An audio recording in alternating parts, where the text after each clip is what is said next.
আছে বাংলাদেশে পরিবার হিসাবে যদি আমরা চিন্তা করি, তাহলে পরিবারের সংখ্যা প্রায় 4 কোটি।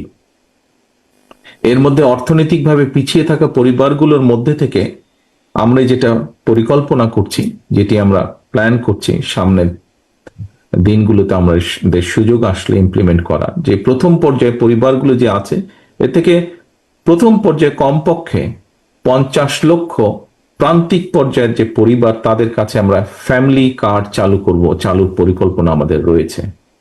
ইনশাল্লাহ আসন্ন নির্বাচনে বিএনপি জনগণের রায় রাষ্ট্র পরিচালনার সুযোগ পেলে পরিবারের নারী প্রধানের নামে কিন্তু আমরা এই ফ্যামিলি কার্ডটি আমরা ইস্যু করব।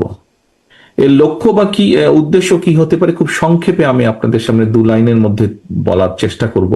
সেটি হচ্ছে, প্রান্তিক পরিবারগুলোকে প্রতি মাসে রাষ্ট্রীয়ভাবে আর্থিক অথবা প্রয়োজনীয় খাদ্য সহায়তা প্রদান করা হবে। আমরা আশা করছি এই ধরনের উদ্যোগে পরিবার এবং সমাজে একদিকে নারীর অর্থনৈতিক ক্ষমতায়ন ঘটবে, অপরদিকে পরিবারগুলোর সামনে ধীরে ধীরে স্বাবলম্বী হয়ে ওঠার সুযোগও।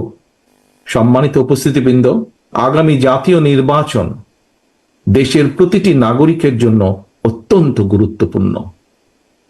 দেশে যাতে আর কোনোভাবেই আর কোনোদিন ফ্যাসিবাদ, উগ্রবাদ, চরমপন্থা মাথা চাড়া দিয়ে উঠতে না পারে, এই ব্যাপারে বিশেষ করে নারী সমাজকে অত্যন্ত সতর্ক এবং সজাগ থাকতে হবে।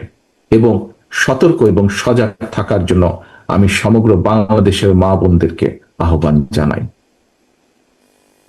আমি দেশের গণতান্ত্রিক জনগণকে আবারও আহ্বান জানিয়ে বলতে চাই, নারী পুরুষ শিশু ধর্ম বর্ণ নির্বিশেষে সবার জন্য শহীদদের কাঙ্ক্ষিত একটি ইনসাফ ভিত্তিক গণতান্ত্রিক নিরাপদ বাংলাদেশ প্রতিষ্ঠার মাধ্যমে শহীদদের আত্মত্যাগের প্রতি সম্মান জানানোর জন্য আমরা ঐক্যবদ্ধ থাকি। সবার জন্য একটি নিরাপদ, একটি গণতান্ত্রিক মানবিক বাংলাদেশ প্রতিষ্ঠার চলমান অভিযাত্রায় অতীতের মতো আগামী দিনেও আমরা আমাদের মা বোনদের সক্রিয় অংশগ্রহণ এবং সমর্থন আশা করি দৃঢ়ভাবে। পরিশেষে আমি আল্লাহর দরবারে সকল শহীদদের আত্মার মাগফিরাত কামনা করছি এবং আহতদের দ্রুত আরোগ্য কামনা করছি। অনুষ্ঠান আয়োজকদেরকে আন্তরিকভাবে জানাই ধন্যবাদ। শহীদ পরিবারের শোকাহত সদস্যদের প্রতি আবারও বিশেষ কৃতজ্ঞতা জানিয়ে আমার বক্তব্য এখানে শেষ করছি। আল্লাহ হাফেজ।